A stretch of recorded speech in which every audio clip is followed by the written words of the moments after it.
নামাজ আপনার সামনে এসে দাঁড়াবে, কোরআন আপনার কবরকে আলোকিত করে দেবে, রোজা আপনার কবরে ঢাল হিসাবে দাঁড়াবে, সাদকা আপনার কবরে সাহস যোগাবে।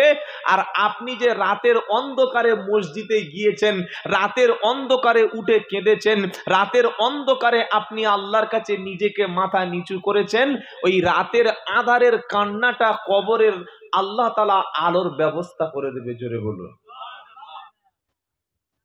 যারা দুনিয়ার জিন্দেগিতে কাঁদতে পারে না, কবরে তাদের কান্না শোনার কোনো লোক থাকবে না।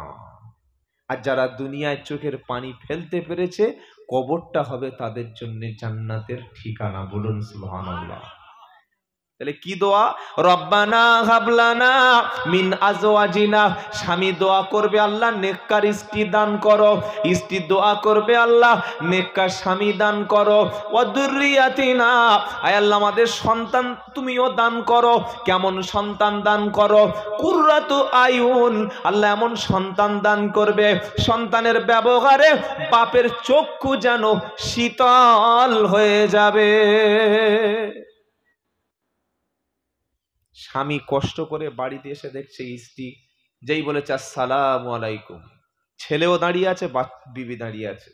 বাড়িতে গিয়ে প্রথম যে কাজটা আপনি আপনার স্ত্রীকে যে কথাটা বলবেন, কি, এই ব্যাগটা ধর, তাই তো নাকি, এই কোথায় গেছিস, এরকম বলে না? বলে না?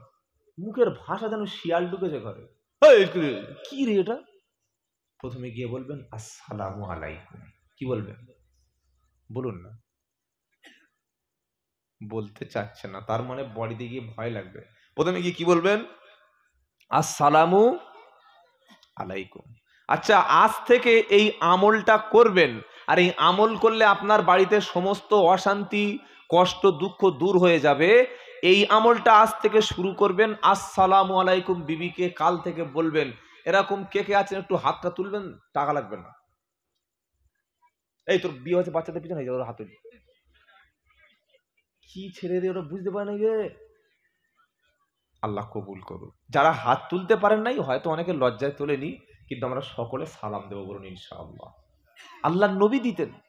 আম্মা জান খাদিজা রাদিয়াল্লাহু তাআলা আনহা দাঁড়িয়ে আছেন নবীর জন্য। স্বামীর ভালোবাসা কাকে বলে?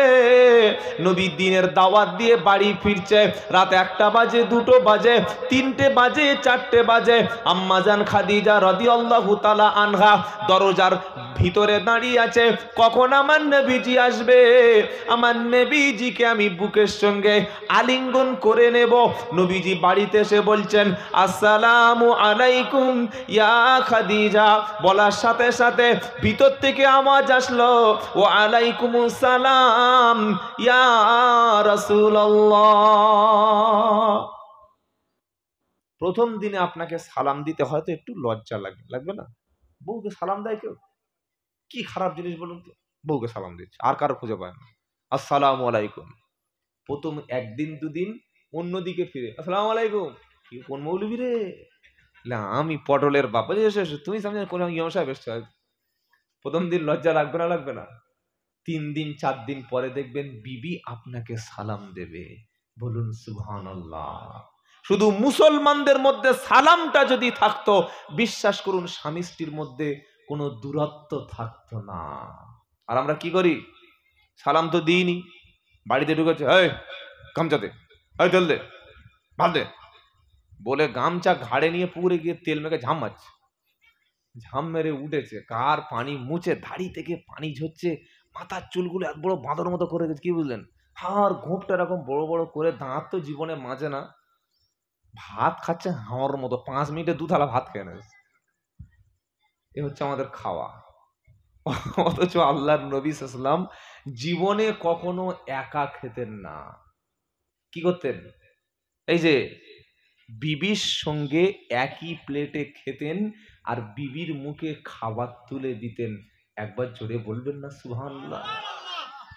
অনেকে মনে করছে কি বলছে বলতে, এই আমলগুলো জীবনে নেই বলে আপনার ঘরে শান্তি নাই। আর যার পরিবারে শান্তি নাই, ও মসজিদে গিয়ে জান ঠিক হয় না। মাগরিবের নামাজ 3 রাকাত পড়ে 2 রাকাত সুন্নত পড়বে, সে 4 রাকাত সুন্নত পড়তে বসে আছে। মন তো শান্তি নাই।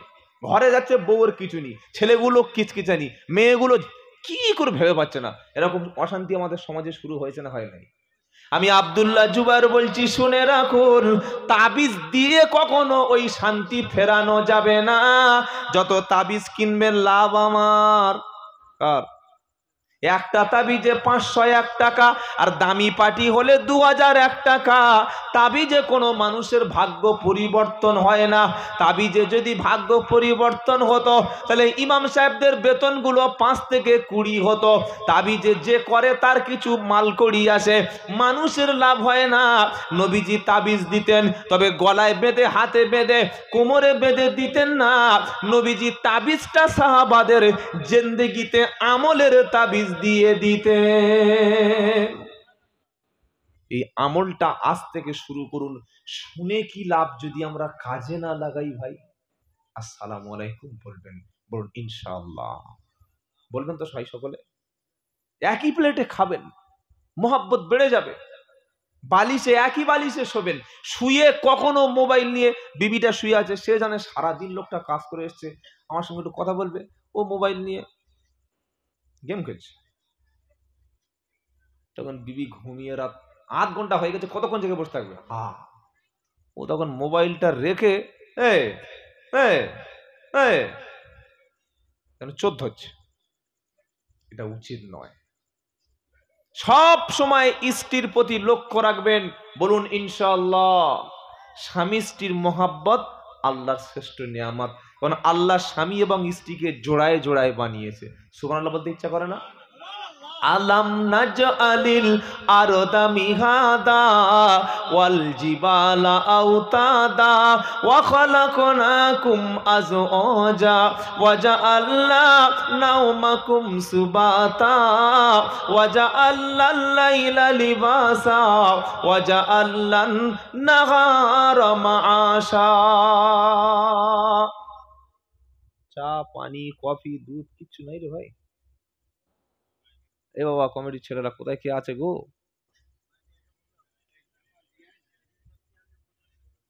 একটু হালকা গরম পানি হলে হবে। চা এত রাত্রে তো আর মেয়েরা দেবে না।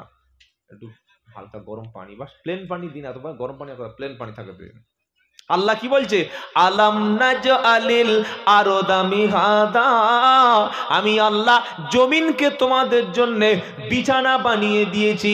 ওয়াল জিবালা আওতাদা, জমিন যাতে তোমাদের নিয়ে না টলে যায়, নড়ে যায়, সেজন্য আমি আল্লাহ জমিনের উপর আমি পাথর মেরে পাহাড়গুলোকে পেরেক হিসাবে রেখে দিয়েছি। ওয়া খালাকনাকুম আজওয়াজা, নারী এবং পুরুষ আমি জোড়ায় জোড়ায় বানিয়েছি। একটা ছেলের চরিত্র হেফাজত করার জন্য বর্তমানে বিয়েটা খুব তাড়াতাড়ি দিয়ে দেবেন। কিছু বুঝতে পারলেন? যারা গার্জেন আছে শোনো, ছেলের বাপ আছে, বললে আমার ছেলে ইনকাম করে না, নিজে পা দাঁড়াতে পারে না। আরে 25 বছর 26 বছর বয়স হয়ে গেছে, কবে বিয়ে দেবে? 28, 29, 32, 33 হয়ে যাচ্ছে, তাও বিয়ে দেয় না। কি অবস্থা দেখো, ও তো জেনা ব্যভিচার করবেই। ছেলে যদি কোনো পাপ করে, মেয়েটা সাবালক হয়ে যাওয়ার পরে, অ্যাডাল্ট হয়ে যাওয়ার পরে যদি কোনো পাপ কাজ করে, পুরো পাপের দায়িত্বটা বাপ মার ঘাড়ে চাপবে। ছেলে যদি বেনামাজি হয়, বাপ যদি নামাজের আদেশ না করে, মেয়ে যদি বেনামাজি থাকে, মেয়ে যদি বেপর্দার সঙ্গে থাকে, ছেলে যদি পড়াশোনা না শেখে, মেয়েটা যদি পড়াশোনা না করে, ছেলে যদি কোরআন না জানে, মেয়েটা যদি কোরআন না জানে, তুমি বৃদ্ধ মানুষ একা তাহাজ্জুদ পড়ে তুমি আল্লাহর জান্নাতে ভাবছো পিছন দিক দিয়ে ঢুকে যাব, সে সুযোগ তোমার থাকবে না। এই ছেলে এবং মেয়ে তোমাকে কিয়ামতের দিন আল্লাহর সামনে আসামি বানাবে। ফজরের আজান হয়ে গেছে, আসসালাতু খায়রুম মিনান নাউম, জামাতের আর 22 মিনিট 20 মিনিট বাকি আছে। আল্লাহ কবুল করুন। কিন্তু খেলে আমার নদী থেকে ঝাঁপ মারতে হবে, এত গরম, এখানে থাক। কি বুঝলেন? ফজরের 22 মিনিট বাকি আছে, মুরব্বিটা আস্তে আস্তে উঠেছে, উঠে দরজাটা খুলে পাঞ্জাবিটা নিয়ে আর জুতোটা পরে মসজিদে চলে গেছে, কারো ডাকিনি। কি বুঝলেন? ছেলে পুলে বউ বাচ্চা সব নাতি পুতি পুরো সব ঘরে ভোর 4:30 বাজে কো কো কো করে সব ঘরে ফ্যান চলছে, একটাও কার ডাকেনি, সোজা মসজিদে চলে গেল। 2 রাকাত সুন্নাত পড়ে 2 রাকাত ফরজ পড়ে বসে বসে কি সব ওজিফা ছিল চোখ বুঝিয়ে 8 ঘন্টা জিকির করে ইশরাক আউবিন ফাস্ট ফাস্ট পড়ে একদম পুরো সেই 8:30টার সময় বাড়ি ফিরছে পান্তা খায় বলে। এসে এসে দেখছে সব ঘুমাচ্ছে। এটা কি মুসলমানের ঘর? এটা ইমানদারের ঘর? যে একা নামাজ পড়ে কপাল কালো হবে, পুরো পরিবারটা সবাই নাক ডাকিয়ে 8টা পর্যন্ত ঘুমাবে, এটা মুসলমানের নমুনা ছিল না। মুসলমানের নমুনা কি? আসসালাতু খায়রুম মিনান নাউম। আজান কানে এলো, মুরব্বি চাচা ঘুম ভেঙে গেল, প্রথমে ছেলের দরজার সামনে গিয়ে আসসালামু আলাইকুম হান্নান উঠে পড়ো, আসসালামু আলাইকুম মান্নান উঠে পড়ো, আসসালামু আলাইকুম মইদুল উঠে পড়ো, আসসালামু আলাইকুম শহীদুল উঠে পড়ো, আসসালামু আলাইকুম উঠে পড়ো। ছেলেদেরকে ডেকে দিল, স্ত্রীকে ডেকে দিল। বাপ নামাজ পড়তে যাওয়ার আগে ছেলেদের বলল, বাবা উঠে পড়ার 30 মিনিট বাকি আছে, ওযু গোসল করে রেডি হয়ে তোদের যেন নামাজের কাতারে দেখতে পাই। বাপ যখন মসজিদে নামাজে যাবে, ছেলেগুলোকে যখন ডেকে দিয়ে যাবে, এরকম ফ্যামিলি যখন তৈরি হবে, কিয়ামতের দিন বাপও জান্নাতি আর ছেলেগুলো সবাই জান্নাতি।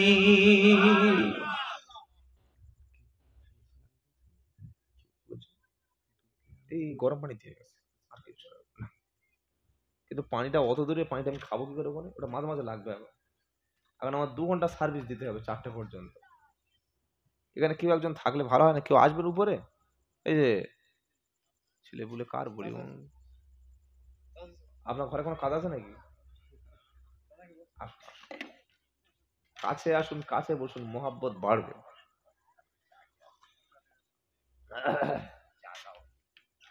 যা চা খেয়ে আসুন। আল্লাহু আকবার, আল্লাহু আকবার। ছেলে নামাজি, মেয়ে নামাজি, সবাই নামাজি। সেদিন আল্লাহর জান্নাতে একই সঙ্গে সবাই চলে যাচ্ছে। বলুন না সুবহানাল্লাহ।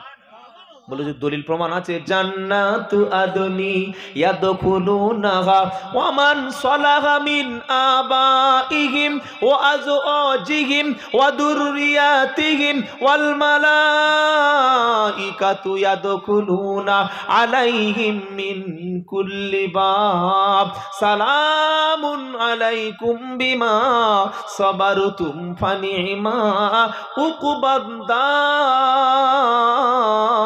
13 পারা সূরা রাদের 23 নম্বর আয়াতে আমার আল্লাহ পাক বলছে, জান্নাতু আদনি ইয়াদখুলুনাহা ওয়া মান সালাহা মিন আবাইহিম ওয়া আজওয়াজিহিম ওয়া দুররিয়াতিহিম ওয়াল মালাইকাতু ইয়াদখুলুনা আলাইহিম মিন কুল্লি বাব। বাপ নামাজি, সন্তান নামাজি, ছেলেও আল্লাহ ওয়ালা, মেয়েও আল্লাহ ওয়ালা, স্ত্রী পর্দার সঙ্গে থাকে। এই রকম ফ্যামিলি তুমি যদি তৈরি করতে পারো, তোমার ঘরের মধ্যে সবাই পরেজগার, তোমার ঘরের মধ্যে সবাই আল্লাহ ওয়ালা, তোমার ঘরের মধ্যে গান বাজনা চলে না, তোমার ঘরের মধ্যে কোনো বন্ধনের কোনো লোন নাই, তোমার ঘরের মধ্যে কোনো বেপর্দা কোনো নারী নাই, তোমার ঘরের মধ্যে কোনো সুদখোর ঘুষখোর কেউ নাই।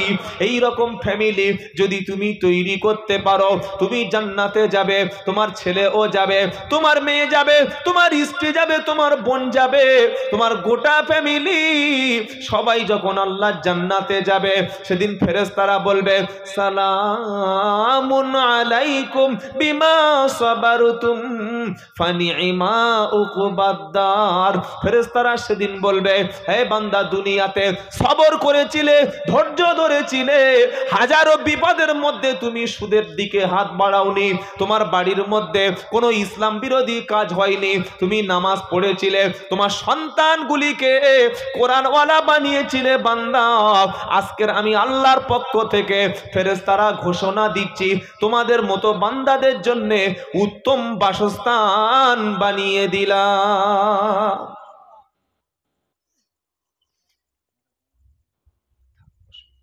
কিছু বুঝতে পারলেন বাবা? বর্তমান যুগে নিজের পরিবারটাকে বাঁচানো সবচাইতে চ্যালেঞ্জ। আপনি কি বলছেন বলুন? সবচাইতে চ্যালেঞ্জ। আর আমরা কি করি চার দোকানে? শওকাতের বউটা খুব ভালো নয় জানিস, একদম বাজে মেয়ে, থার্ড ক্লাসের মেয়ে। আর সে বাবলুর ছোট ছেলে পুরো বাঁদর। কি বুঝলেন? হাফিজুলের বউ তো একদম বাজে মেয়ে। চার দোকানে পড়ে বলছি, নাম ধরে ধরে বলছি। এখানে এই বাবলু, হাফিজুল আর শওকত নেই তো? কে আছে আর বলার দরকার নেই ভাই, আমি কিন্তু আপনার বলিনি, এমনি নাম ধরে ধরে কয়েকটা বলেছি। কি বুঝলেন? এটা চায়ের দোকানে সমালোচনা হয় না? হয় না? আরে ভাই, তুমি লোকের দিকে আঙ্গুল তুলছো, তুমি নিজেকে ভেবে দেখেছো তুমি কতটা ভালো? তোমার ঘরের মধ্যে এখনো পর্যন্ত সবগুলো নামাজি তুমি বানাতে পারোনি। আবারও বলছি, বর্তমান যুগে সবচাইতে বড় চ্যালেঞ্জ, কঠিন কাজ হলো নিজের বিবিকে, নিজের ছেলেকে নামাজি, পরেজগার, দিনদার, কোরআনওয়ালা বানানো। এখনকার যে ছেলেগুলো আসছে আমাদের, অধিকাংশ ছেলেগুলো বাপ মাকে পরোয়া করে না। মেয়েরা বাপ মাকে পরোয়াই করে না। বন্ধু বান্ধব কোটা কত জুটিয়ে নিয়েছে, হাতে একটা দামি মোবাইল নিয়েছে, আর 14-15 বছর 16 বছর হয়ে গেলে একটা বাইক কিনে নিয়েছে, ব্যাস এইবার উঠছে। আর 6 মাস পরে দেখলাম দাঁত বার করে রাস্তার পাশে শুয়ে আছে, স্পট ডেট। এটা হচ্ছে বাপ মার বদদোয়া, বড়দের বদদোয়া, মুরব্বীদের বদদোয়া। আপনারা কি বলছেন বলেন? বাপ বলছে তুই পড়াশোনা কর, তুই একটা ব্যবসা কর, তোর বয়স হয়ে গেলে ভালো মেয়ে দেখে বিয়ে দিচ্ছিস, তুই ব্যবস্থা না, বাইক লাগবে। কি লাগবে বলো? বাইক লাগবে। বাপের গলায় দড়ি ধরে, বাপের গলায় ছুরি ধরে 80,000 টাকা খরচ করে বাইক কিনেছে। আরাম করে আস্তে চালা, হেলমেট দিয়ে চালা। ঈদের দিন পিছনে গরুর মাংস নিয়ে এমন জোরে পড়েছে, ওর পিছন থেকে মাংস বার হয়ে গেছে। কি বুঝলেন? আর মুসলমানদের মতো উশৃঙ্খল বর্তমানে পৃথিবীতে কোনো জাতি নাই।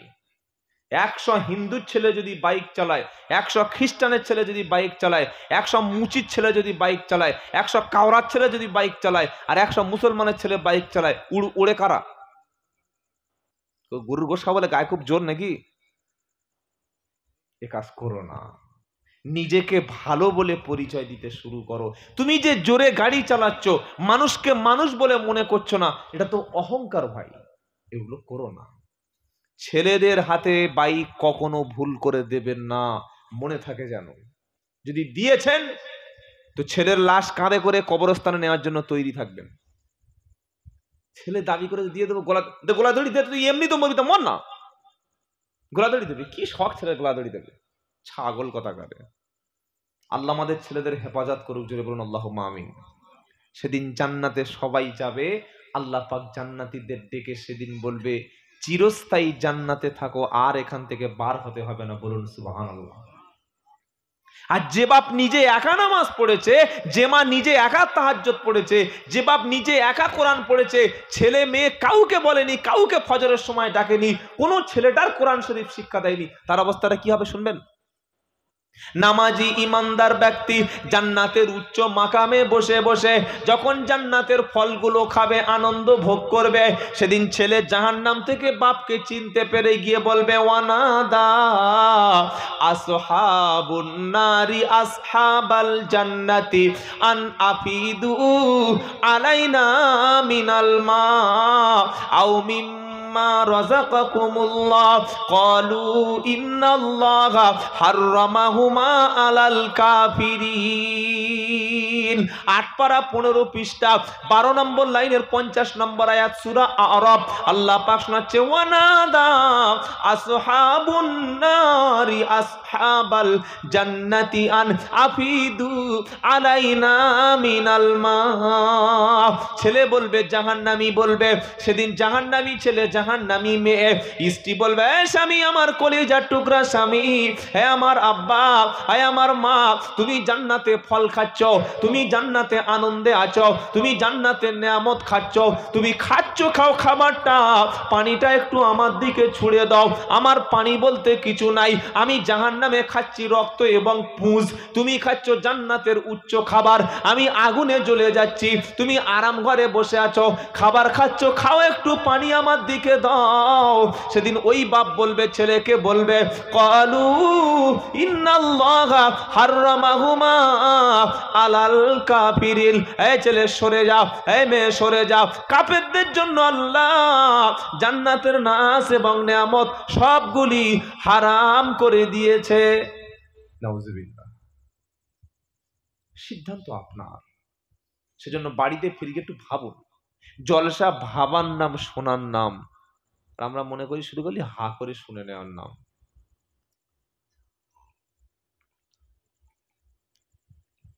আচ্ছা, সন্ধ্যা থেকে কি কি আলোচনা হয়েছে বলুন তো দেখি, মোটামুটি কিছু মনে আছে আপনাদের? কয়েকটা কথা, কি কি বিষয়ের উপরে কথা হয়েছে একটু বলুন না দেখি, কার মনে নেই?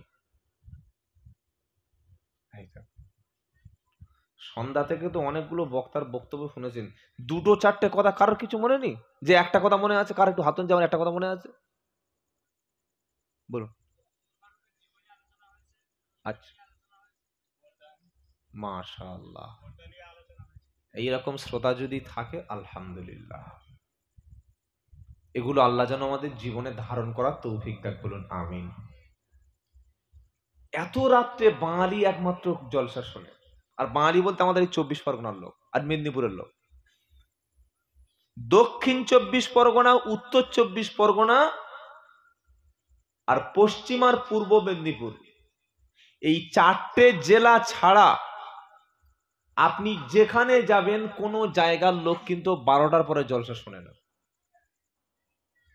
অনেকে বলবেন, হুজুর আপনি কি ঠিক বলছেন, আমার সঙ্গে চলুন আমার গাড়িতে, আমি বর্ধমান নিয়ে যাব, বাঁকুড়া নিয়ে যাব, দিনাজপুর নিয়ে যাব, যেখানে যাবেন 12টা বেজে গেল জলসা শেষ। এই কালকের আমার প্রোগ্রাম ছিল এই ওপারে গেঁওখালি, এবার গেঁওখালি তো ভাই, গেঁওখালি, তো সে আমার তুলেছে রাত 12টা, সেই পুরো 3টে, 3:30 পর্যন্ত। এক কাজ করা, আমাকে একদম জোর পর্যন্ত বক্তব্য করার কি করবো, কি বুঝলেন, সব শুনেই যাচ্ছে। তো এই যে আল্লাহ এবং রসুলের প্রতি যে একটা ভালোবাসা, আকর্ষণে আপনারা বসে আছেন, আল্লাহ তাআলা এর ওসিলায় আল্লাহ আমাদের জীবনের গুনাহগুলি ক্ষমা করে দেবে, বলুন সুবহানাল্লাহ। দুটো কথা শুনুন এবং আমল করুন, আল্লাহ শান্তি দেবে, বলুন ইনশাআল্লাহ।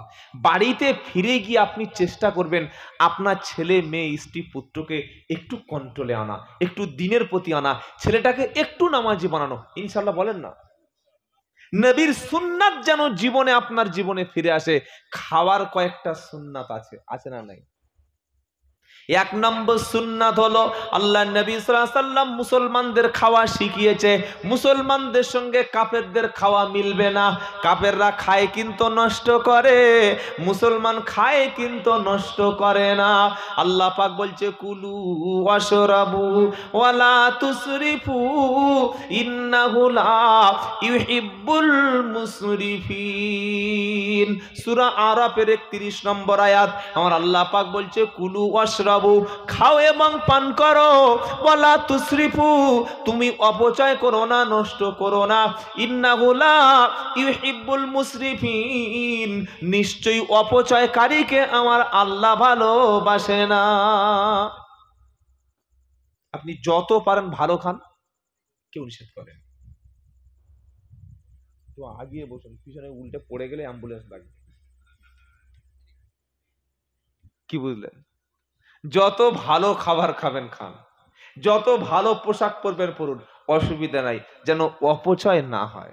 মনে থাকবে বাবা, মনে থাকবে? কি সিস্টেম ইসলাম আমাকে দিয়েছে বলুন তো? খাওয়ার সামনে আসার আগে দুটো হাত ভালো করে ধুয়ে নাও। সুবহানাল্লাহ বলতে ইচ্ছা করে না? এটা নবীর আদর্শ। হাত ধুতে বললেন কেন? হাতে সারাদিন কাজ করে মানুষ, রোগ জীবাণু অনেক কিছু লেগে থাকে, ওটা পেটের মধ্যে গেলে ডায়রিয়া, কলেরা, যত রকমের রোগ, পেটের রোগ, আমাশা। আর এই যে মানুষের টাইফয়েড হয়, এটা তো পানি থেকে টাইফয়েডের জানটা ছড়িয়ে পড়ে। দুটো হাত ধুয়ে নাও, দুটো হাত ধুয়ে তুমি বিসমিল্লাহ বলে খাবার খেতে শুরু করো। শুধু দুটো হাত যদি মুসলমানরা পরিষ্কার করে ধোয়, পেটের 80% রোগ সেরে যাবে, বলুন সুবহানাল্লাহ। মগরের নামাজ পড়ে দোকানে গেছে, চপের দোকান, এই চপ দে, এই সেলিম চপ দে, চপ চপ। তেলের মাল দেখে তো লোভ সামলাতে পারেনি, দিয়েছে। একটু আগে নাকে হাত দিয়ে নাক থেকে কি বার হয়? নাক থেকে ডায়মন্ড বার হয়। কি বার হয় বলুন? ওই যা বার হয়েছে ওটা হাত দিয়ে হাতে আছে।